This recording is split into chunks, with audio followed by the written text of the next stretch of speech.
Hello guys, welcome to my channel Teach Something, and in this video tutorial I will gonna show you how to fix a virus scan failed error on Chrome browser. So how can fix this type of error?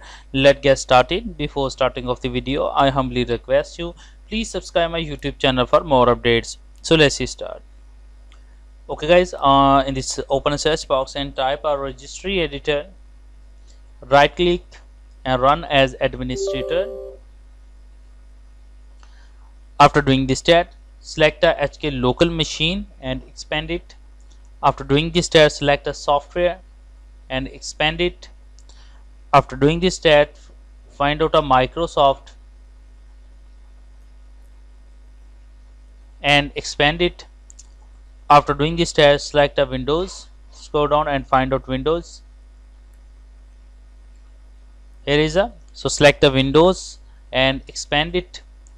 After doing this test, select the current version and expand it.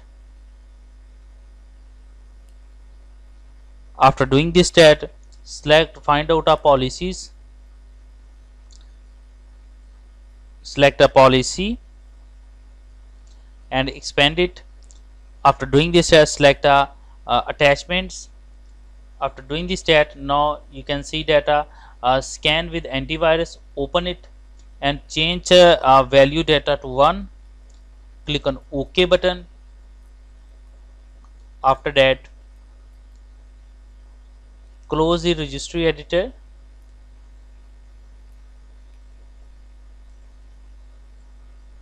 Close it, and after that restart your computer. And after restarting your computer, I'm sure that after doing this set your problem is fixed. Thanks for watching and please subscribe my YouTube channel.